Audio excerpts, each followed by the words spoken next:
ایران کے صدر Masoud Pezeshkian اور وزیر اعظم شہباز شریف کی وفود کی سطح پر بات چیت۔ نائب وزیر اعظم، فیلڈ مارشل اور دیگر اہم وفاقی وزراء مملکت اور اعلیٰ سرکاری حکام موجود تھے۔ وزیر اعظم کا پاکستان اور ایران کے دیرینہ برادرانہ تعلقات کی اہمیت پر زور۔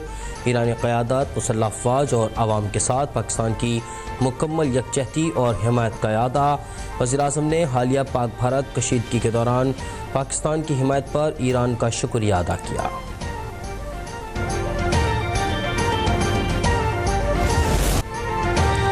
اسرائیل کا ایران کے خلاف جارحیت کا کوئی جواز نہیں تھا۔ پاکستان ایران کے جوہری پروگرام کی مکمل حمایت کرتا ہے۔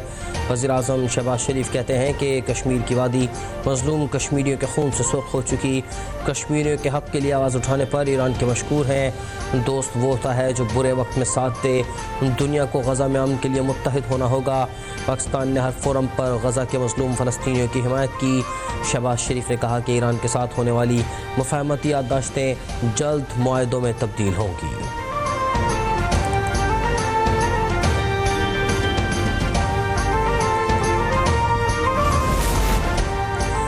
اسرائیل خطے کو عدم استحکام سے دوچار کرنے کے ایجنڈے پر عمل پیرا ہے۔ غزہ، لبنان اور شام میں اسرائیلی جارحیت مذموم عزائم کا حصہ ہے۔ اسرائیلی جارحیت پر پاکستان کی حمایت کے دل سے شکر گزار ہیں۔ ایرانی صدر مسعود پزشکیان کہتے ہیں کہ پاکستان کے ساتھ مفاہمتی یادداشتوں کو معاہدوں میں منتقل کرنے کے لیے پرعزم ہے۔ مشترکہ اقتصادی زون اور سرحدی تجارت کے فروغ کے لیے اقدامات کر رہے ہیں۔ شاعر مشرق ڈاکٹر علامہ اقبال کی شاعری کی اساس امت کا اتحاد ہے۔ ایرانی صدر مسعود پزشکیان کی وفد کے ہمراہ ایوان صدر آمد۔ صدر مملکت آصف علی زرداری نے معزز مہمان کا پرتپاک استقبال کیا۔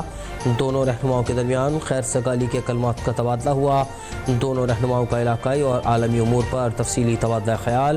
پاکستان اور ایران کا دو طرفہ تعاون کو مزید وسعت دینے کے عزم کا اعادہ۔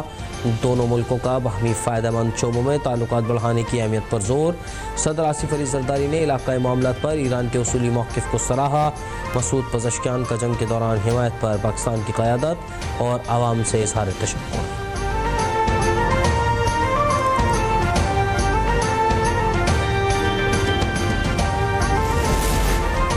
اسلام آباد میں پاک ایران بزنس فورم کا انعقاد۔ ایرانی صدر مسعود پزشکیان نے فورم سے خطاب میں کہا کہ پاکستان کے ساتھ اچھے تعلقات ایران کی خارجہ پالیسی کا حصہ ہیں۔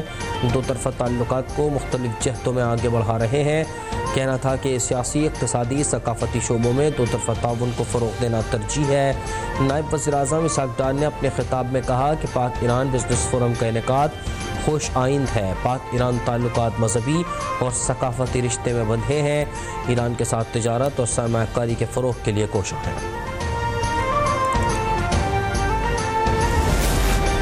پاکستان اور ایران کے درمیان 13 معاہدے اور مفاہمت کی یادداشتیں طے پا گئیں۔ وزیر اعظم ہاؤس میں دستخط اور دستاویزات کے تبادلے کی تقریب کا انعقاد۔ وزیر اعظم شہباز شریف، کابینہ کے اراکین اور ایرانی صدر مسعود پزشکیان اپنے وفد کے ساتھ شریک ہوئے۔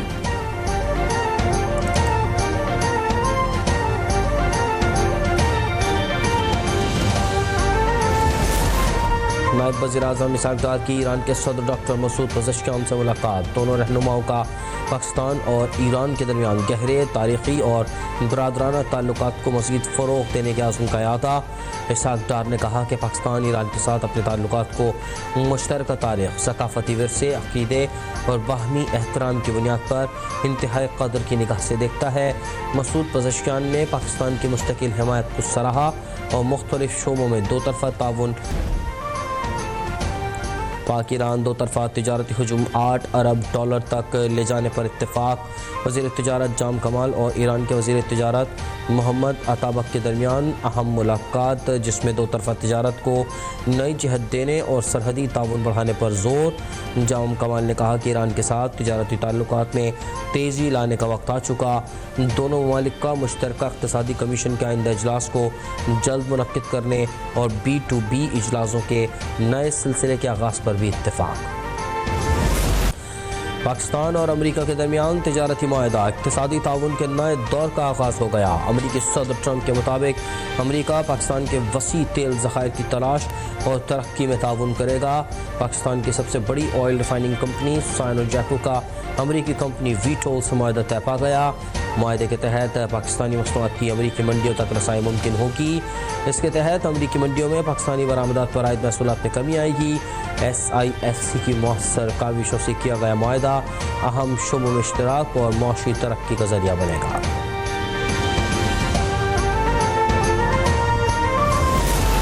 حج 2026 کے لیے غیر رجسٹرڈ عازمین کو بھی درخواست جمع کروانے کی اجازت دینے کا فیصلہ۔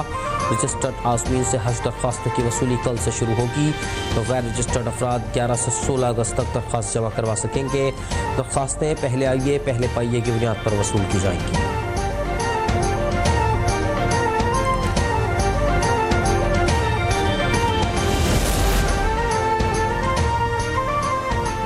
پیپلز پارٹی دیہی علاقوں کی نہیں شہری علاقوں کی جماعت ہے۔ وزیر بلدیات سعید غنی کہتے ہیں تنقید ہوتی ہے، پیپلز پارٹی مخصوص علاقوں میں کام کرتی ہے۔ چیلنج کرتا ہوں، پیپلز پارٹی نے دیگر جماعتوں سے کئی گنا زیادہ کام کیا۔ بلاول بھٹو زرداری کو پاکستان کا اگلا وزیر اعظم بنائیں گے۔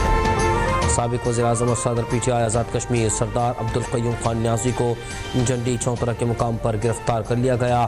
وہ ایک روزہ دورے پر سواحنی ضلع بھنبر آئے ہوئے تھے۔ گرفتاری 9 مئی کیس کے سلسلے میں عمل میں لائی گئی۔ ان کے خلاف فوراً گرفتاری جاری کیے گئے تھے۔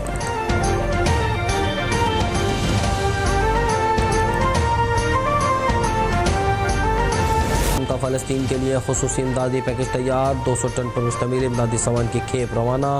نائب وزیر اعظم اسحاق ڈار کہتے ہیں کہ اسرائیل خوراک کو بطور ہتھیار استعمال کر رہا ہے۔ غزہ میں قحط سے چھوٹے بچے شہید ہو رہے ہیں۔ مظلوم فلسطینیوں کے لیے شاید ضروری ہے کہ بغیر رکاوٹ ترسیل چاہتے ہیں۔ MKM کا میئر منتخب ہوگا تو K4 منصوبہ ملے گا۔ گورنر سندھ کامران ٹیسوری کی میڈیا سے گفتگو، کہا کہ MKM عوامی مسائل کے حل کے لیے اسمبلیوں میں بھرپور آواز اٹھا رہی ہے۔ کراچی پاکستان کی معیشت کا مرکز ہے۔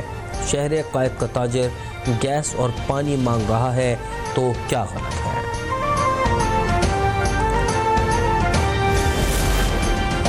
دعوے سب نے کیے لیکن حقیقی خدمت صرف پیپلز پارٹی کرتی ہے۔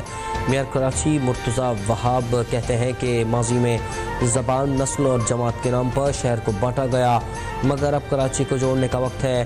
جو آج تنقید کرتے ہیں وہ کل خود خاموش تماشائی تھے۔ سیاسی نعروں سے نہیں، عملی کاموں سے شہر سنورتا ہے۔